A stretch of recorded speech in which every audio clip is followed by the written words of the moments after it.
Salve, salve, queridos amigos. Seguimos firmes na luta, então, como nós gostamos de dizer, né?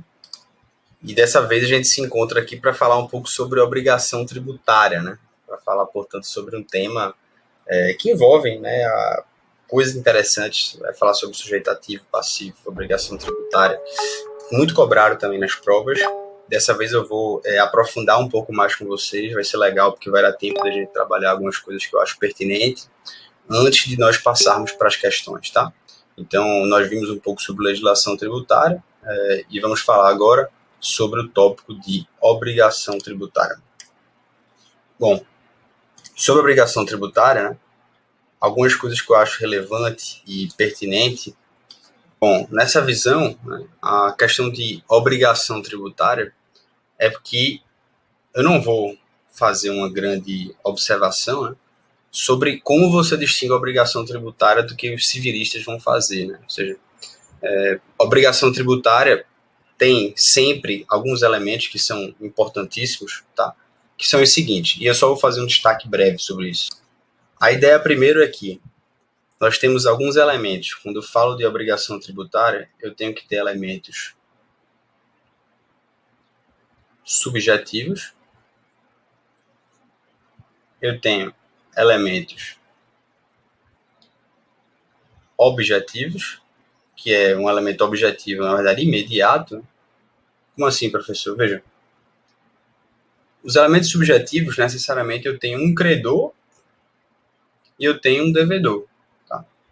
Então, você tem sempre alguém que, no caso do direito tributário, a gente fala de um sujeito ativo, né? E um devedor, que nós falamos, né, de alguém como sujeito passivo no direito tributário. Professor, qual é o elemento, né, objetivo imediato? É uma prestação. Então, nós temos uma prestação, necessariamente, que envolve, né, a obrigação tributária. E, além disso, nós temos um elemento que eles chamam de elemento imaterial, né, que é muito importante também, né, que é um vínculo. Esse vínculo, ele é existente entre as partes. Entre as partes. A prestação, credor e devedor. Então, na obrigação tributária, e sobre um ponto de vista diferentemente do sujeito civil em tese, né, do direito civil, nós temos uma obrigação tributária que ela é transitória. No direito tributário, ela é transitória. Essa aqui é a obrigação tributária clássica para civilistas, tá? Para o direito civil. Só que lembra que a gente importa institutos do direito civil, então a obrigação tributária é isso. Agora, para efeito tributário, o que conta é o que a gente vai comentar agora. Ou seja, ela é transitória. Por que ela é transitória, professor? Porque ela nasce para morrer. É, isso mesmo. A obrigação tributária no direito tributário, ela nasce para morrer, pô. Porque ela tem um objetivo. A obrigação tributária, ela quer o próprio fim dela, pô. Porque quando você paga o tributo, você realiza a obrigação tributária. Se a prestação é de pagar o tributo, o que é que a obrigação deseja? Que ele seja pago, que o objetivo seja alcançado. E por isso que a gente diz que a obrigação tributária, ela é transitória. Porque ela surge para você pagar o tributo.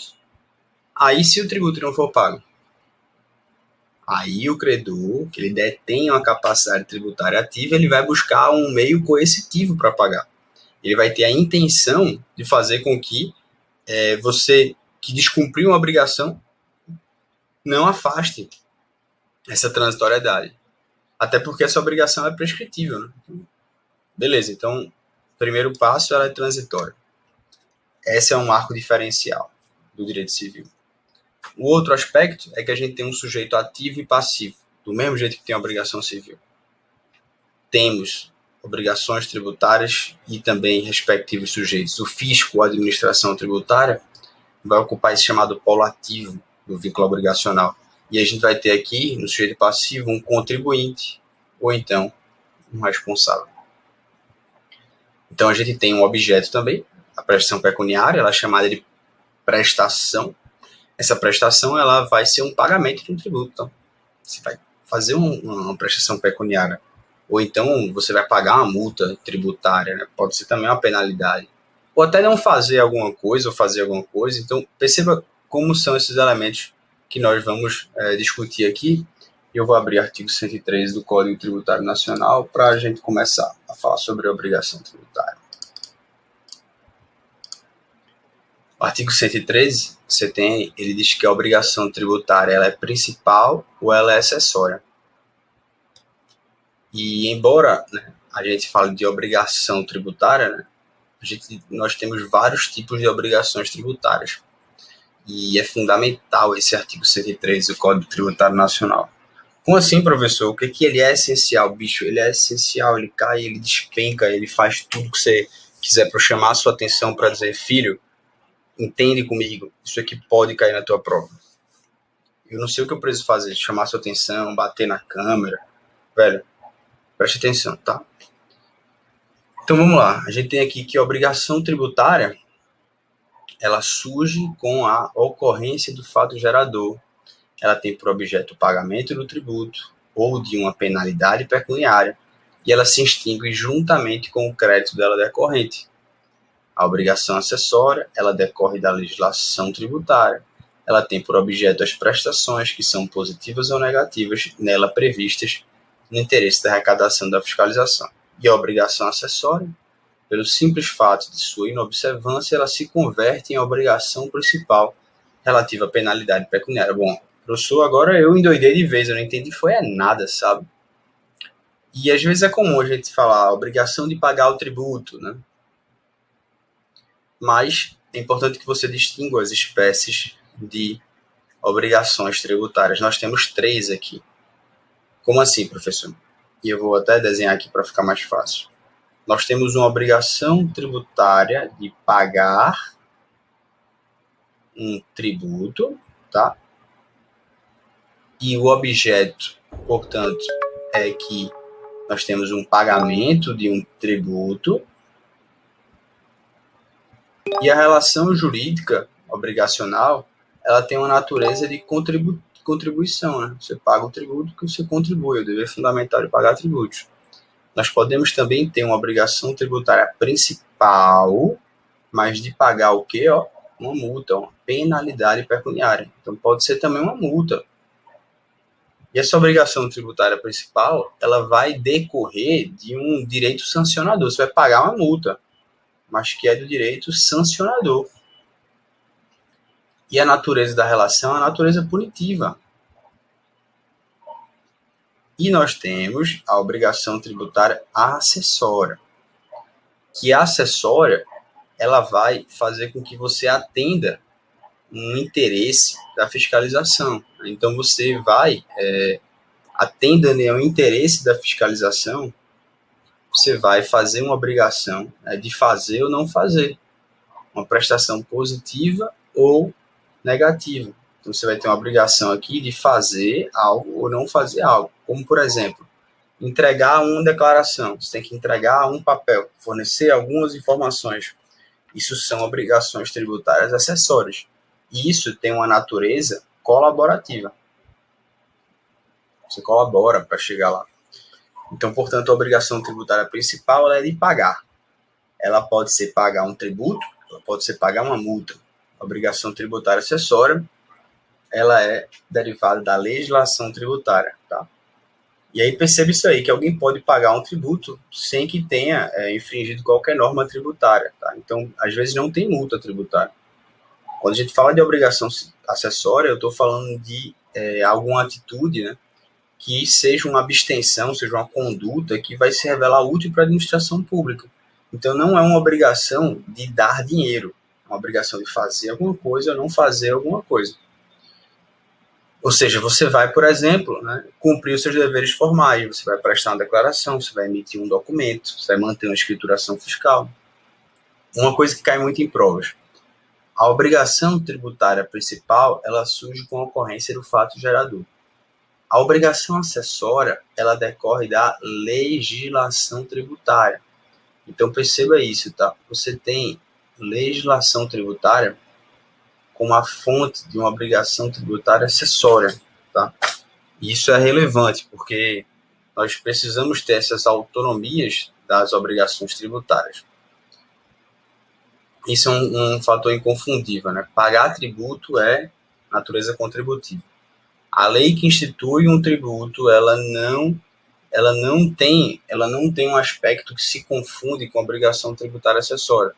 É possível, portanto, e isso tem sido muito cobrado em provas, essa relação que a gente tem de autonomia entre as obrigações tributárias principal e acessória, tá? A obrigação de pagar tributo, portanto, é uma obrigação autônoma. Qualquer pessoa pode pagar um tributo, né, sem que seja concomitante uma obrigação de fazer ou de não fazer alguma coisa. Ou então alguém pode ter uma obrigação, por exemplo, de pagar uma multa. Então, não simplesmente uma coisa deriva da outra, tá? Mas a gente pode ter uma multa que ela possa ser imposta sem que você tenha um tributo. Como assim, professor? Você tinha uma obrigação acessória, entregar um documento, e o simples fato de você não entregar o documento, você vai gerar uma obrigação principal relativa ao quê? A penalidade pecuniária. Então, preste atenção também a esse dispositivo, tá? Então, o simples fato de você não cumprir uma obrigação acessória, eles vão te impor uma multa. E aí, essa multa, né, ela é uma obrigação tributária principal. Você não deve nenhum tributo. Você descumpriu uma obrigação tributária acessória, entendeu? E acho que esse é uma ideia importante, né, quando a gente vai falar sobre a obrigação tributária acessória. Então, ressalto aqui, né, essa distinção. Nós temos obrigações tributárias principais, nós temos obrigações tributárias acessórias. Só que você não pode confundir alguma relação, né, que existe entre elas, sob pena de você achar, né, que se eu tenho uma obrigação tributária de pagar tributo, significa que eu posso ter uma de multa, significa que eu tenho um acessório, uma depende da outra. E aí não é esse sentido, né? Eu não quero que você confunda as coisas, tá? Obrigação acessória, pelo simples fato de ser inobservância, ela vai converter-se, né, em obrigação principal relativa à penalidade pecuniária. Outra coisa que a gente vai estudar, né, é justamente sobre a questão do sujeito ativo e do sujeito passivo, né?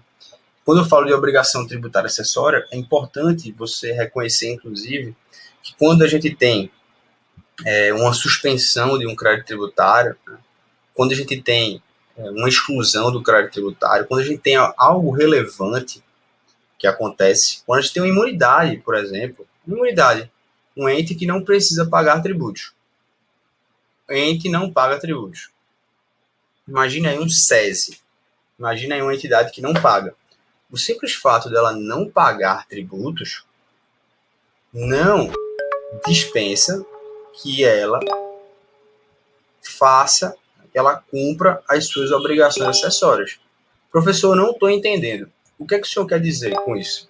Veja, infelizmente eu vou ter que chamar você para o próximo bloco, mas eu quero só demonstrar a autonomia que existe entre a obrigação tributária principal e a obrigação tributária acessória. A autonomia é tal que nós temos essa relação em que quando a gente tem, por exemplo, uma isenção de um pagamento de um tributo, você tem que cumprir uma obrigação acessória, ainda, mesmo sendo isento. Eu trago você no próximo bloco e a gente continua, beleza? Vamos lá. Queridos amigos, então nós voltamos aqui, né? Na aula passada, eu fiquei apenas, né, no bloco passado, melhor dizendo, de fazer uma diferenciação com você, né, sobre a questão da autonomia. E aí eu já começo falando sobre isso. Veja, quando você olha, por exemplo, o Código Tributário Nacional, no artigo 151 do CTN, o que é que você percebe aqui, tá? O disposto neste artigo não dispensa o cumprimento das obrigações acessórias dependentes da obrigação principal, cujo crédito seja suspenso ou dela consequente. Aí você vai para a exclusão do crédito tributário. A exclusão do crédito tributário não dispensa o cumprimento das obrigações acessórias dependentes da obrigação principal, cujo crédito seja excluído ou dela consequente. Então, onde é que eu quero chegar nisso, tá? Onde é que eu quero chegar nisso? A percepção, né, quando você olhar para a obrigação tributária e, beleza, professor, eu já vejo que eu tenho um polo ativo e um polo passivo, ou seja, eu já sei quais são os elementos da obrigação principal, eu já sei que a obrigação tributária principal, ela não se confunde com a obrigação tributária acessória. Nós temos uma obrigação de pagar, nós temos de pagar um tributo ou de pagar uma multa, e nós temos uma obrigação de fazer ou entregar declarações, ou de não fazer, né, de não rasurar uma escrituração, uma obrigação acessória. E o mais importante, né, a gente sabe que na obrigação tributária principal, você tem, né, uma expressão que ele fala tanto para pagar tributo como para pagar penalidade pecuniária. E aí perceba que a obrigação principal no direito tributário, ela acaba sendo a obrigação de pagar dinheiro. Seja o valor do tributo, seja o valor de uma penalidade de uma multa. E aí perceba, só relembrando o que a gente já comentou uma vez, né, que a multa, ela é exatamente, né, o que o tributo, por definição legal, ele está impedido de ser. Como assim, professor? A multa tributária, ela é uma sanção por ato ilícito, né? E aí perceba, se a multa é uma sanção por ato ilícito, o tributo não pode ser, a multa tributária não é tributo, mas a obrigação de pagar a multa, ela é uma obrigação que tem de natureza tributária. A obrigação de pagar tem natureza tributária. Então perceba isso, né, e não confunda, não erre mais nas questões.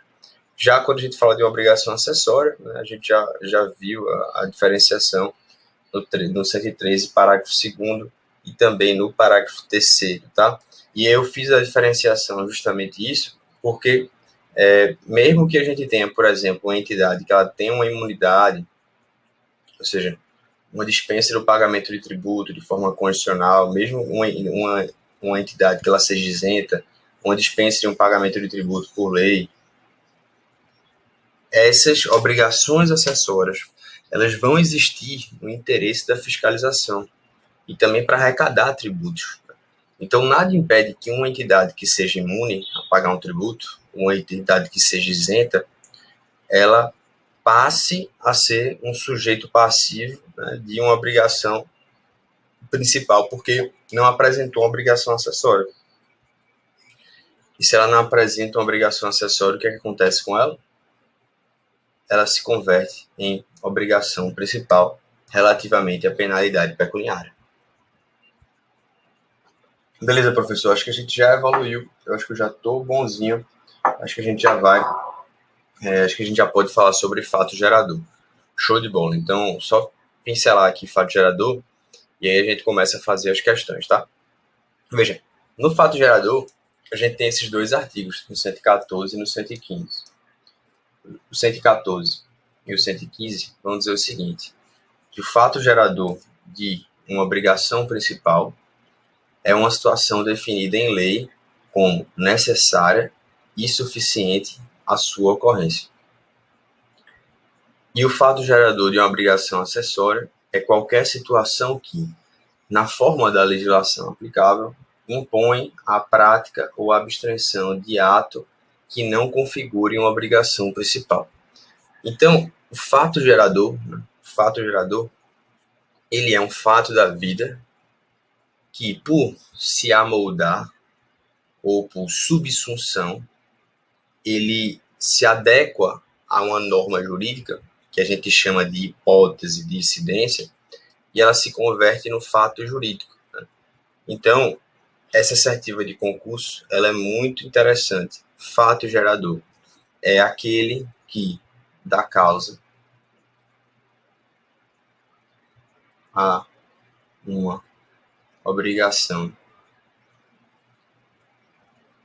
tributária.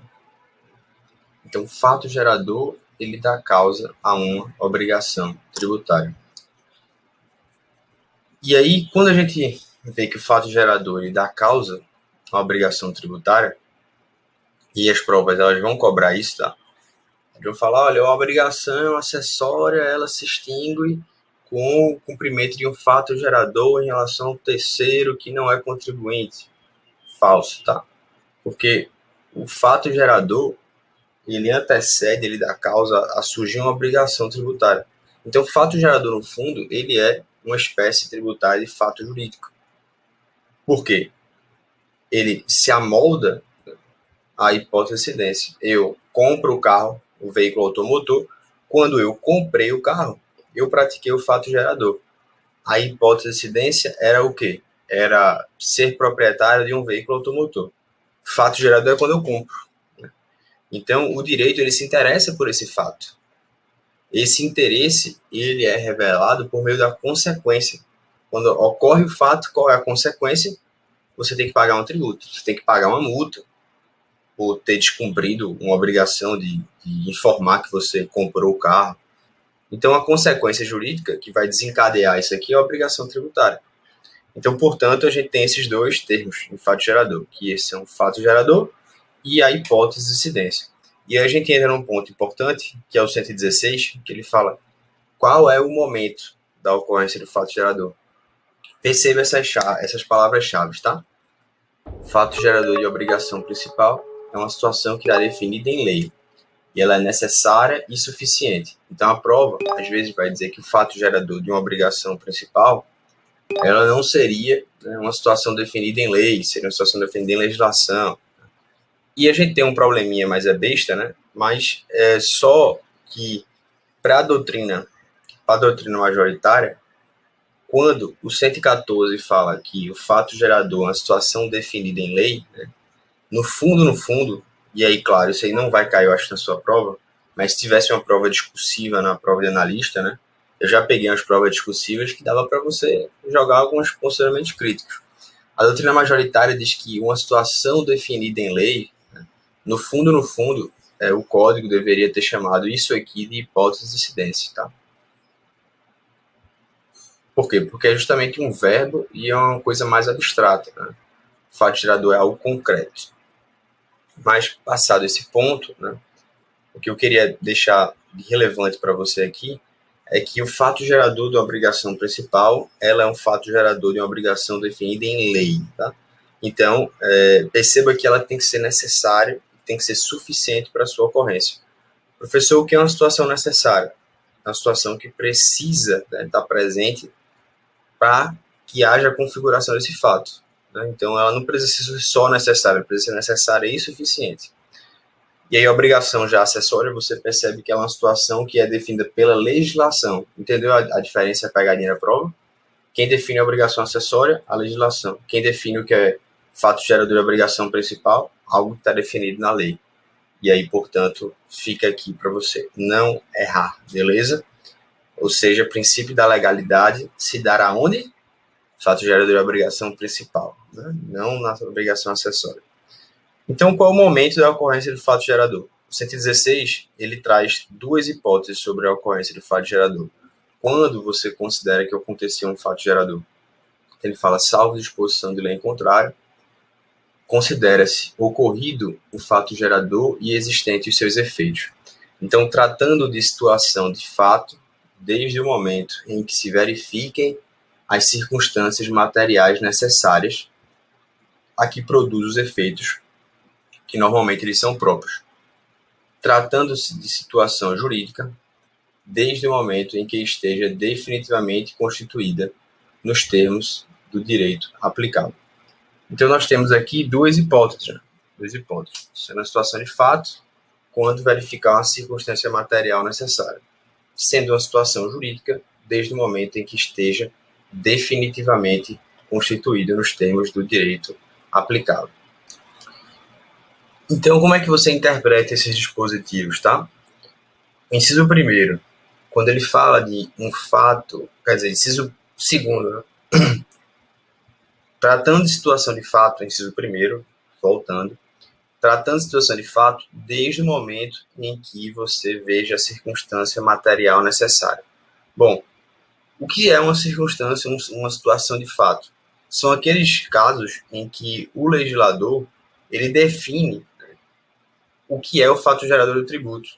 Não define que não está definido em qualquer outro ramo do direito. Ou seja, ele cria uma situação. Por exemplo, no imposto de importação, você traz um produto, né, para dentro do país. Então, a importação ela é um fato que antes ela não era algo que gerava efeitos jurídicos. Então, para ele classificar como uma situação de fato ou situação jurídica, você trouxe essa propriedade, né, para o 116. É um fato você trazer, né, a mercadoria para o território nacional. Quando a gente fala de situação jurídica, a gente está falando de aqueles casos onde os mesmos casos, né, que são definidos como fato gerador de um tributo, eles já se enquadram perfeitamente na lei, que tem uma consequência jurídica. Ou seja, em outras palavras, mesmo antes de a lei tributária definir uma situação como um fato gerador do tributo, já existe uma outra norma que dá efeitos jurídicos a esse fato. Então, por exemplo, o IPTU. No IPTU, você tem a propriedade. A propriedade, ela já gera efeitos jurídicos. Aqui eu posso citar um imposto de importação. Claro, professor, isso aqui não ficou fácil na minha cabeça. É porque essa questão de situação de fato e de situação jurídica, né, o 116 ele mostra isso, que a gente, se tiver uma situação de fato, desde o momento em que considera-se ocorrido o fato gerador, né, os efeitos existentes, eles são desde o momento em que você vê uma circunstância material necessária. Então, desde o momento em que você percebeu que o cara trouxe o fato, trouxe para o território nacional, ocorreu o fato gerador de imposto de importação. Agora, no que tange ao do IPTU, desde o momento em que você tem uma situação jurídica, ou seja, desde o momento em que a pessoa se torna proprietário, de fato, previsto na lei, houve o implemento do fato gerador, aconteceu o fato gerador. Beleza? E no 117, ele te dá, né, o momento em que ocorre o fato gerador quando ele está condicionado. Como assim, professor? O que seria um fato gerador condicionado? Não sei se você já estudou isso no direito civil, né? Condição suspensiva e condição resolutiva. Se você lê o 117, você percebe isso, tá? E esse 116, ele tem uma importância prática no parágrafo único, principalmente uma palavra-chave aqui, que eu vou comentar com vocês assim que a gente vir para o próximo bloco, tá bom? Vamos lá. Veja só, qual é a problemática aqui? No parágrafo único, ele diz o seguinte: a autoridade administrativa, ela poderá desconsiderar atos ou negócios jurídicos praticados com finalidade de dissimular a ocorrência do fato gerador do tributo ou a natureza dos elementos constitutivos da obrigação tributária. Qual é a palavra-chave? Desconsiderar. As provas de tribunais vão fazer o quê? Vão dizer que é desconstituir, tá? Não é isso, não é desconstituir, é desconsiderar. Em síntese, ele fala o seguinte: se uma autoridade ela perceber que tem algo errado, ela pode corrigir isso, ela pode desconsiderar isso, né? Então, a gente tem esse marco como implemento de poder fazer com que você desconsidere algo que foi praticado para burlar a fiscalização, tá? Bom, se for condição suspensiva, se for condição resolutiva, aí ele fala o seguinte: olha, para efeitos da situação jurídica e salvo disposição de lei em contrário, os atos ou negócios jurídicos condicionais reputam-se perfeitos e acabados. Então, ele está querendo te dá uma nova interpretação se o fato gerador estiver condicionado. Se for suspensiva, a condição desde o momento do seu implemento. Bom, o que seria isso, né? Se for suspensiva, desde o momento do seu implemento. Professor, não entendi. Veja, se for condição suspensiva, a condição suspensiva é aquela que ela suspende a eficácia de um negócio jurídico até que haja um implemento. Então, por exemplo, eu vou te dar um imóvel quando você se casar. Ou seja, eu vou te doar um imóvel quando você se casar. Eu dei hoje? Não. Eu dei quando? Quando você se casar. Então, a doação, ela está condicionada à eficácia do negócio jurídico, ou seja, essa doação, ela está condicionada ao seu implemento. Qual é o implemento? Você casar. Enquanto você não casar, eu não deu imóvel ainda para você. Então, o fato gerador, nesses casos, porque a doação de imóvel é um fato jurídico tributário, né, só vai considerar que aconteceu esse fato gerador quando houver o implemento da condição.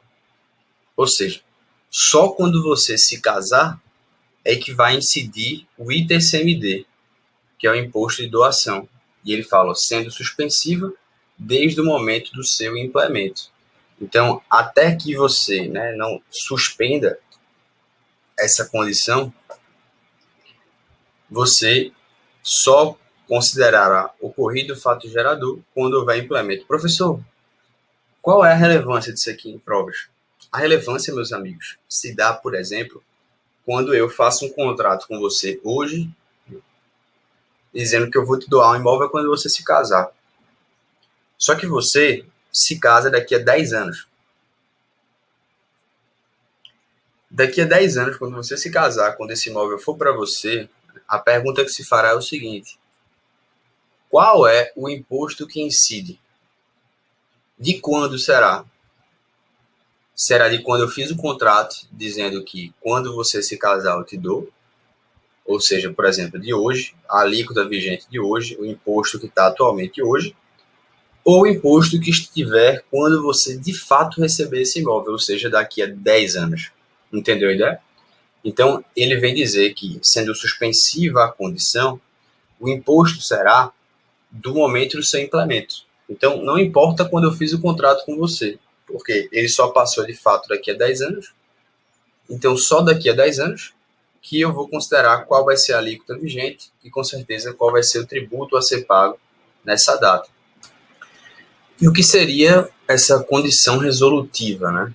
A condição resolutiva é justamente aquela que ela tem o efeito de desmanchar o negócio jurídico quando você implementa. Então, seria, por exemplo, olha, você vai ser dono desse imóvel até que você case. Quando você casar, você não será dono do imóvel. Então, você tem uma condição resolutiva. Então, ela vale hoje, quando acontecer esse implemento, desmancha o negócio jurídico. E é por isso que o fato gerador ele vai ocorrer desde o momento da prática do ato ou da celebração do negócio jurídico. Então, quando é o momento em que a casa é doada? Agora para você. Você é o dono dessa casa, eu vou te dar essa casa até que você se case. Então, o implemento da condição resolutiva, né, o final, ela é um irrelevante tributário. Ela não gera nenhum efeito, porque você não vai ter uma nova cobrança, você não vai ter uma devolução de um tributo que foi pago. Então, acho que esses são basicamente as grandes considerações que eu tinha para fazer. Óbvio que a gente vai falar de jeito passivo, de solidariedade, de capacidade, mas eu prefiro passar para as questões e pontualmente nós irmos conversando sobre isso aqui, beleza? Então, convido você para a gente ir acompanhando aqui devagarzinho, fazendo as questões no ritmo, para você pegar o que é importante. Bom, aqui você tem uma prova do auditor fiscal, né, do Rio Grande do Sul, Cefaz Rio Grande do Sul. E nessa visão, vamos lá para a primeira questão. Determinada empresa constituída como pessoa jurídica de direito privado, elegeu por domicílio tributário entre os seus estabelecimentos fabris, um situado em área distante de seu centro administrativo. Então, você tem uma questão que versa sobre domicílio tributário, algo que a gente não viu, obviamente, mas não se preocupe não. Situado distante de seu centro administrativo de distribuição logística, que é o lugar da situação dos bens a serem vendidos. Isso dificulta a arrecadação e a fiscalização dos tributos. Nessa situação hipotética, a autoridade administrativa. Então, você tem uma empresa que ela tem um estabelecimento, 2 estabelecimentos, e ela elegeu esse como domicílio. Só que nesse aqui é o seu centro administrativo, é o lugar dos bens, e esse aqui dificulta a fiscalização. Então a gente vai olhar, né, como é que o Código Tributário Nacional ele fala para essa questão do domicílio tributário, né? Veja, o domicílio tributário ele tem previsão no 127 do Código Tributário Nacional. No 127 ele fala o seguinte: na falta de eleição, porque a regra, preste atenção, é a eleição, tá? Essa questão mostrou isso. Ele elegeu o domicílio. Na falta de eleição, pelo contribuinte ou responsável, considera-se como tal. Quanto a pessoas naturais, sua residência habitual, ou sendo incerta ou desconhecida, o centro habitual de sua atividade. 2. Quanto às pessoas jurídicas de direito privado ou às firmas individuais, o lugar da sua sede. Ou em relação aos atos ou fatos que deram origem de cada estabelecimento. Então, o caso dos autos, uma pessoa jurídica de direito privado vai ser o lugar de sua sede, ou em relação a um ato, um fato que venha, um fato gerador, vai ser cada estabelecimento. Então ele deixa ou. Quanto às pessoas jurídicas, direito público, qualquer de sua repartição. Aí ele falou, quando não couber aplicar as regras fixadas, será domicílio tributário o lugar da situação dos bens ou da ocorrência dos atos ou fatos que deram origem à obrigação. E aqui está a chave, né? Parágrafo 2º. A autoridade administrativa pode recusar o domicílio eleito, quando o quê? Impossibilite ou dificulte a arrecadação ou a fiscalização do tributo, aplicando-se então a regra do parágrafo anterior. Então a gente tem uma hipótese de recusa.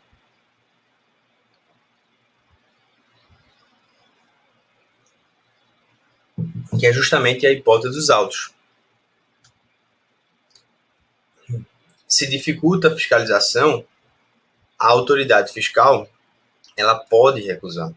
Professor, mas só para ficar completo aqui, né, o que é que você tem que destacar aqui do 127? Para destacar aqui, perceba que o domicílio do sujeito passivo ele vai determinar qual autoridade vai ter atribuição para cobrar esse tributo. Por isso que isso é muito importante, sabe? Você vai verificar se ele tem várias sedes, filiais, que autoridade pode cobrar aquele tributo, que jurisdição é aquela.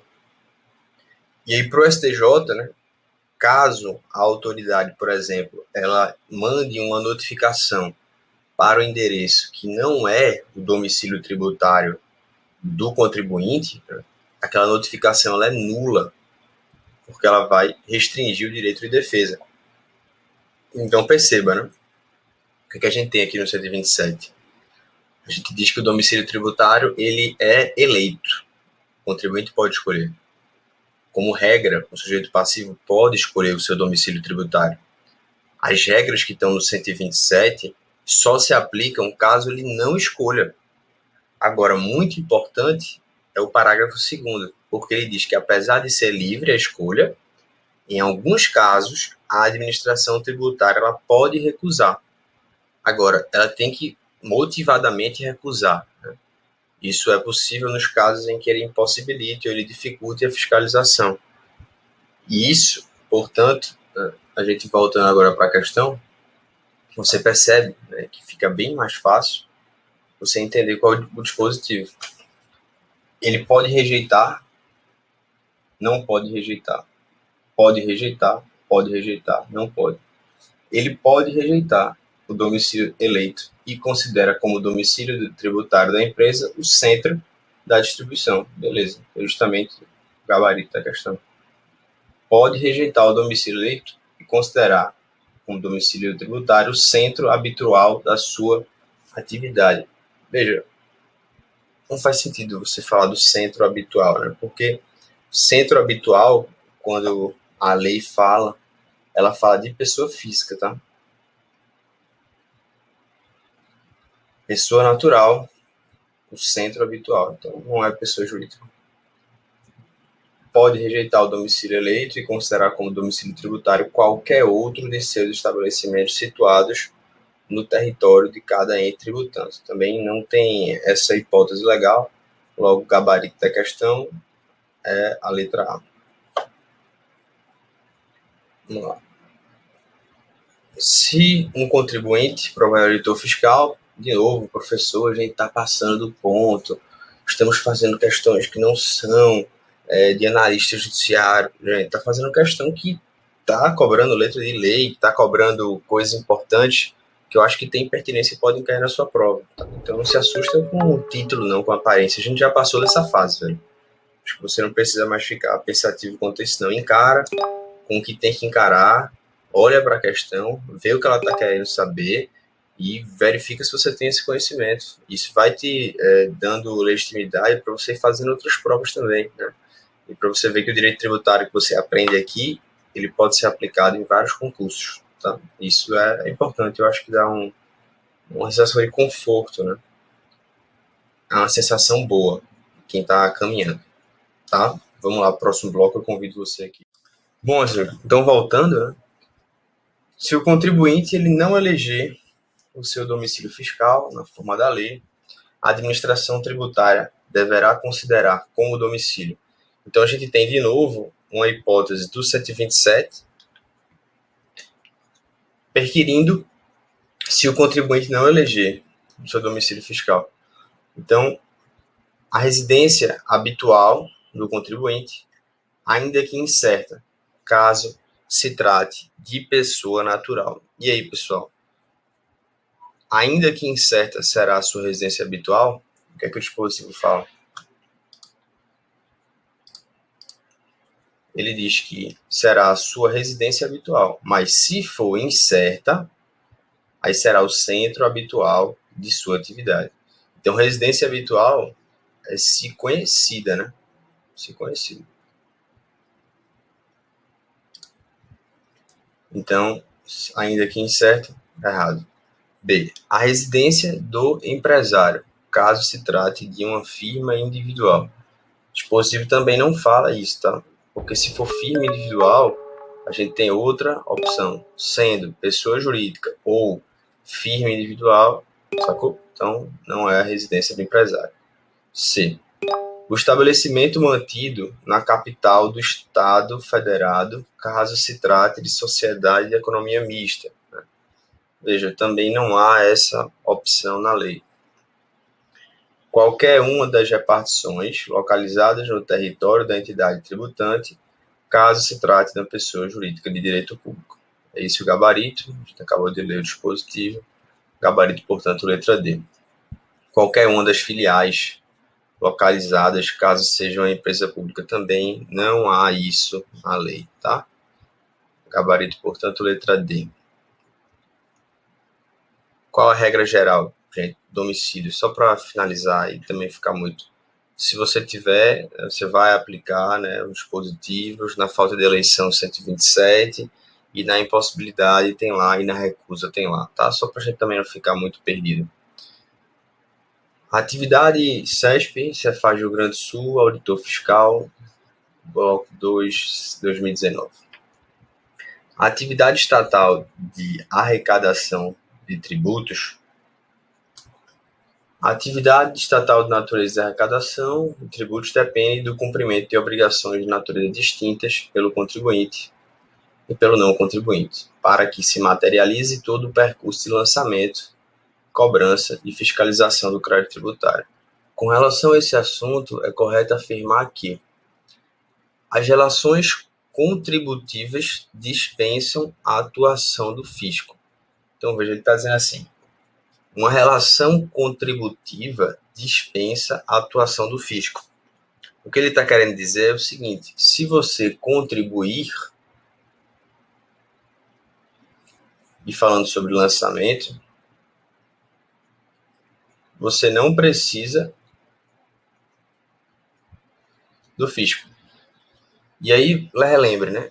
Quando a gente fala de lançamento, a gente está falando de um lançamento direto, que ele também é chamado de ofício. Estamos falando de um lançamento por homologação. E estamos falando de um lançamento por declaração. Então, é óbvio que o lançamento de ofício, ele não é contributivo, que é a autoridade que faz. O lançamento por homologação, ele não dispensa totalmente uma atuação do fisco, porque ele tem que verificar se aquele valor que você lançou, ele procede, né? Então, não tem uma dispensa. E muito menos por declaração, em que você presta informação e depois o fisco faz. Então, essa alternativa aqui está incorreta, tá? B de bola.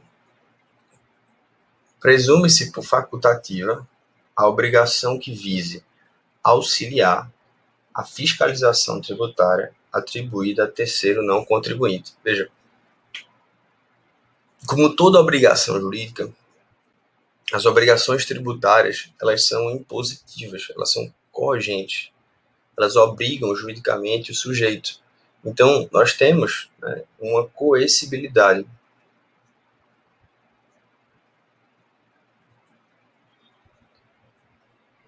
Obrigações facultativas, elas não existem no direito tributário. Então, bote-se aqui na mente. Não há obrigação facultativa no direito tributário. No direito civil, você tem algumas obrigações que elas são do cumprimento espontâneo, né? São as chamadas obrigações naturais, mas a gente não tem isso no direito tributário. Então, não tem essa presunção de facultatividade, tá? A obrigação acessória, quando descumprido por terceiro não contribuinte, converte-se em principal, exceto quanto às penalidades. Aí o que é que está errado? Porque não tem esse exceto. A gente viu que se a gente tem uma obrigação acessória, está lá no 103 do CTN, e essa obrigação acessória ela não é cumprida, ela se converte numa obrigação tributária principal quanto às penalidades tributárias. Você tem uma obrigação tributária principal de pagar uma multa tributária. Então, a alternativa, portanto, ela está incorreta, tá?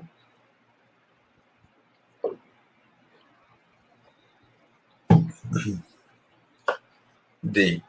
O contribuinte que usufrui de imunidade, ele deve cumprir as obrigações acessórias relativas ao seu benefício fiscal. Então, a gente está falando de um contribuinte que tem uma imunidade e ele tem que cumprir as obrigações acessórias relativas. E aí a gente falou disso, né? A gente falou disso. Gabarito, portanto, letra D. Se nós temos um contribuinte que tem uma imunidade, que usufrui de uma isenção, estamos dizendo o quê? Que nesses casos, apesar dele ser imune, apesar dele ser isento, isso não faz com que ele não cumpra as obrigações acessórias. Uma coisa não implica a outra, a autonomia que existe, né? E aí, letra E. A obrigação acessória extingue-se com a ocorrência do fato gerador. Não, né? Não tem nada a ver.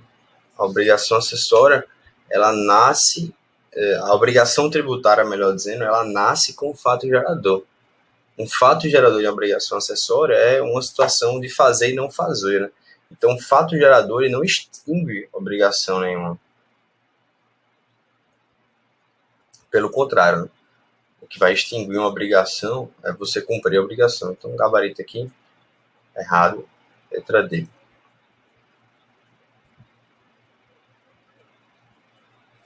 Prova de juiz substituto agora, VUNESP. Você tremer na base, falar, tá vendo, professor, que você está no curso errado.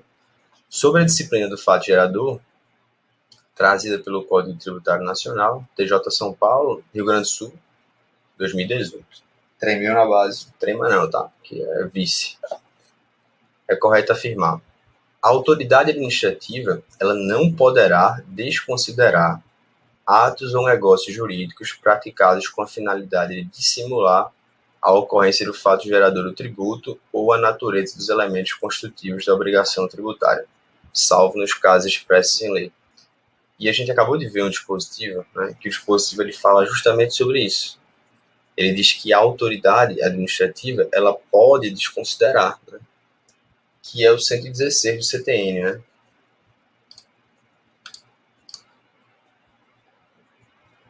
A autoridade administrativa ela pode desconsiderar atos ou negócios jurídicos. Eu não aprofundei isso aqui, porque aí eu acho que também seria algo que não cai nas provas de vocês, mas isso aqui é chamado de norma geral anti-elisiva, tá? Porque tem uma classificação de elisão, evasão, ilusão. Em síntese, a gente tem um ato, é quando você pratica alguma coisa e queria fazer outra. Você se vale de algo no meio jurídico para não pagar tributos. Ele está dizendo que a autoridade ela pode desconsiderar. E aqui ele fala, a autoridade não pode desconsiderar. Então, está errado. B.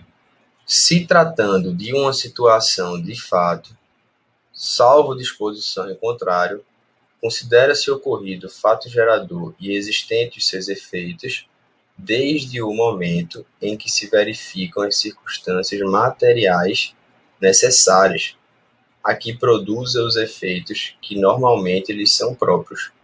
Então perceba, está exatamente em consonância com o dispositivo legal. Quando a gente fala de uma situação de fato, você considera desde o momento em que tem uma circunstância material necessária. É aquele caso que eu dei o exemplo do imposto de importação. Isso aqui tem previsão exatamente também lá no 116 do CTN, tá? Fechado? Letra C. O fato gerador da obrigação acessória é qualquer situação definida em lei como necessária e como suficiente à sua ocorrência. E aí qual o erro? Não é um fato gerador de uma obrigação acessória. É um fato gerador de uma obrigação principal, que é situação em lei como necessária e suficiente. A definição legal do fato gerador é interpretada considerando-se a validade jurídica dos atos efetivamente praticados pelo contribuinte responsável ou terceiros, bem como da natureza do seu objeto e dos seus efeitos.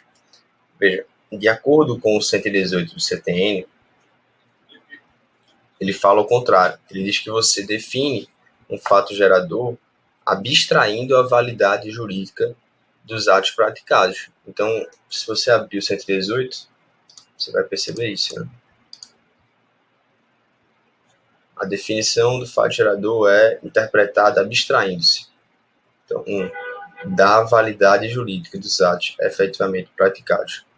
Então, o que é que ele está querendo dizer? Olha, o fato gerador, ele se considera, mesmo que seja lícito ou ilícito. Se for lícito, obviamente. Mas se for ilícito, que é aquela máxima do pecúnia non olet, né? O dinheiro não cheira, em que um imperador romano ele queria tributar, né, o uso do banheiro público. Né? Você usava o banheiro público e pagava um tributo. E aí surgiu essa máxima, né, que o dinheiro não cheira. Vamos tributar o banheiro, as latrinas, né? O dinheiro não cheira. Então, perceba a máxima do pecúnia non olet. A definição do fato gerador é interpretada considerando, não, dispensando a validade jurídica.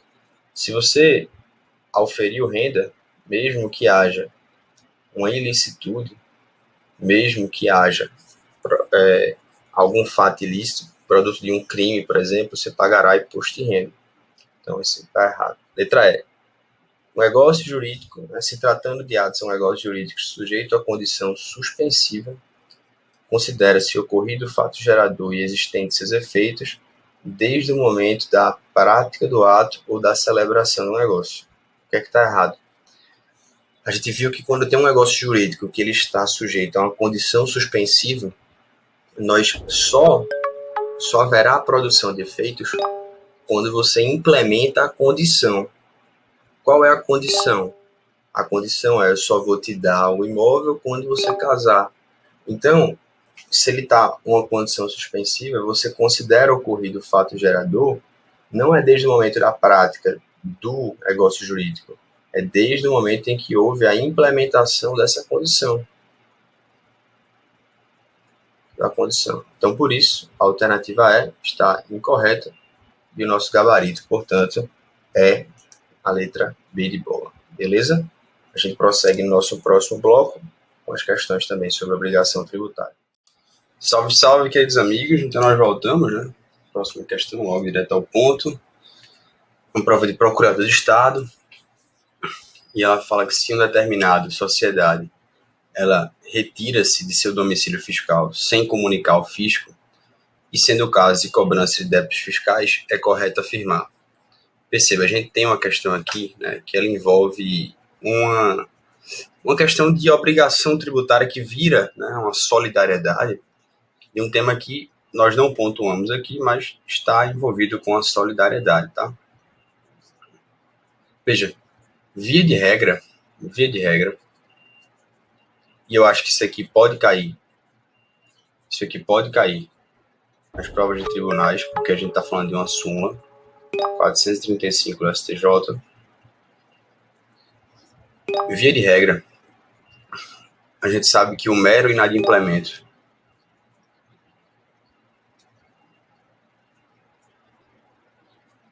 de um tributo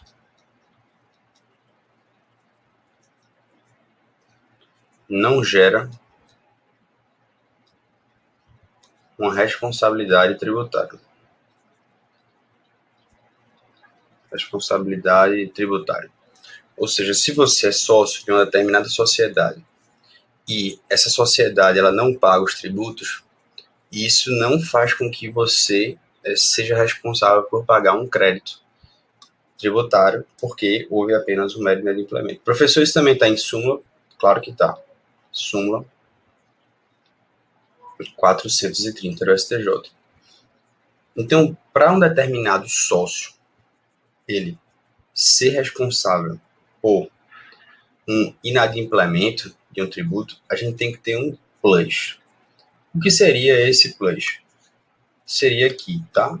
O 135 do CTN. Ele diz que são pessoalmente responsáveis. Entretanto, a jurisprudência do STJ entende que eles são, na verdade, solidariamente.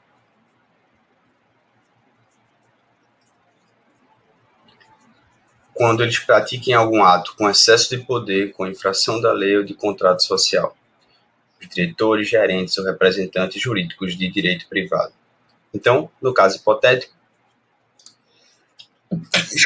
a gente tem uma determinada sociedade que ela se retira do seu domicílio fiscal e ela não comunica ao fisco.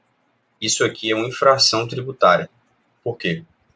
Porque o sujeito sócio-gerente ele tem a obrigação de informar quando ele fecha uma empresa. E se ele se retirou sem comunicar, ele praticou uma infração.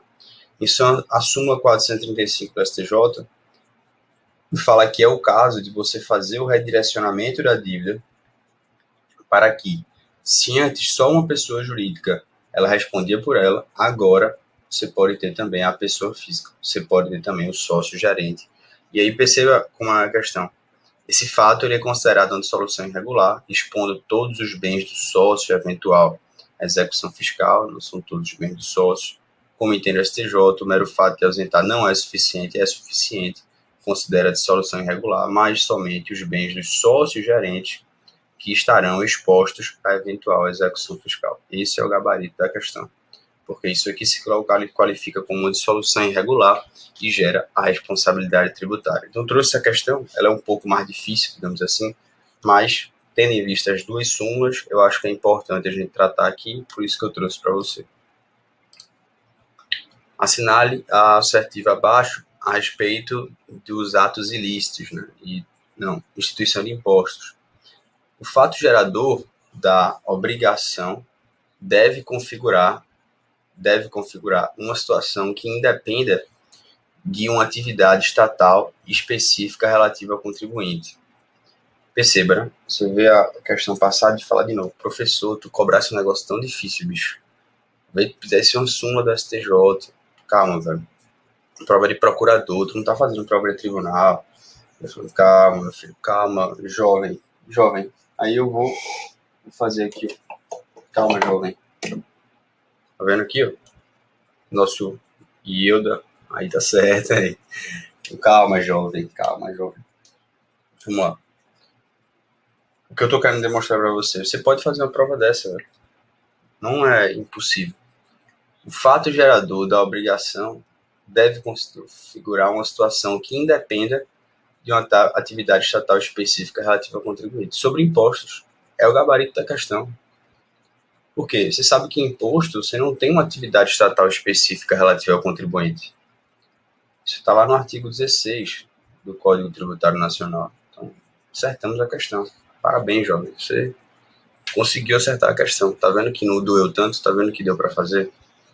Bem, o imposto ele deve estar previsto na Constituição Federal ou ser instituído com base na competência residual da União. Veja, nesse caso, se a gente está falando de imposto previsto na Constituição Federal ou ser instituído com base na competência residual, dentro dos limites, podendo ser inclusive sem uma lei ordinária, isso aqui está errado, né?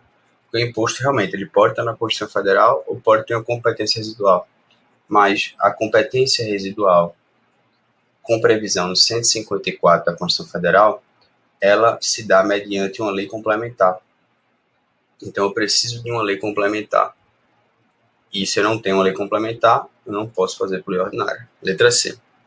O imposto instituído com base na Constituição Federal, a competência residual da União, pode, inclusive, ter o mesmo fato gerador dos demais discriminados na Constituição se a destinação for outra. Aí não, né? Aí a gente não pode ter. Por quê?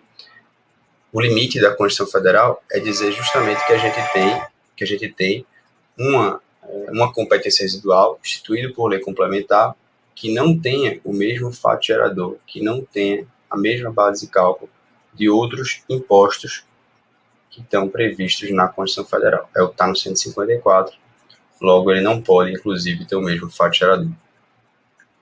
Quando a base de cálculo dos impostos se sobrepõe, a solução jurídica e a aplicação da maior alíquota é dividida entre os dois tributos. Aí ele viajou, gabarito da questão, letra A.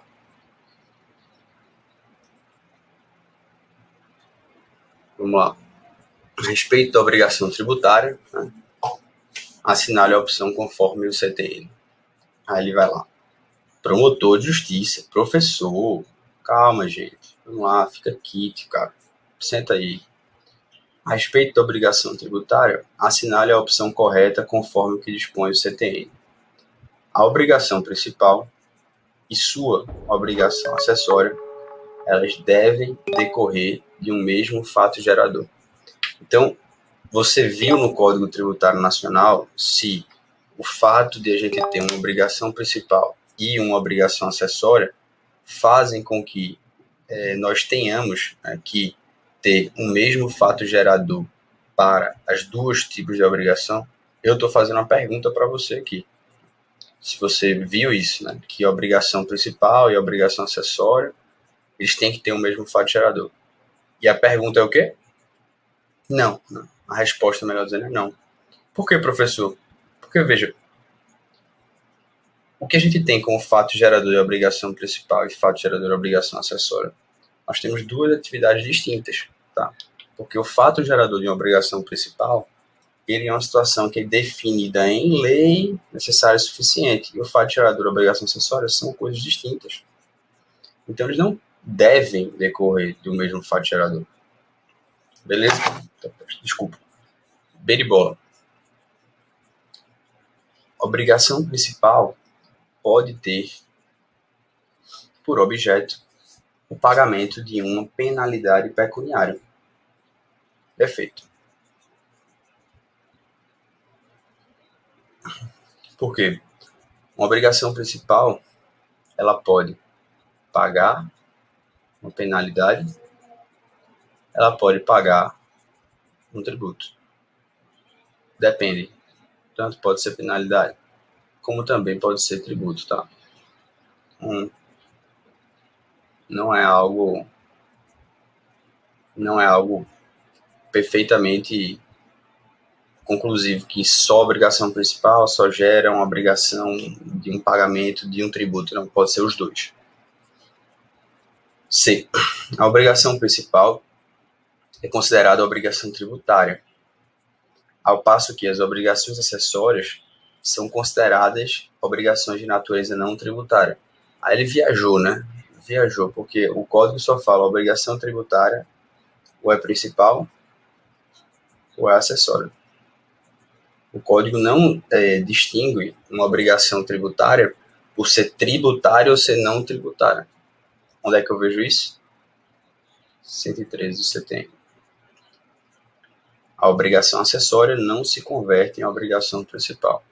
Veja, a obrigação acessória, pelo simples fato de você inobservá-la, você converte numa obrigação principal relativamente à penalidade pecuniária. Então, isso aqui está incorreto, tá? Gabarito letra B de bola.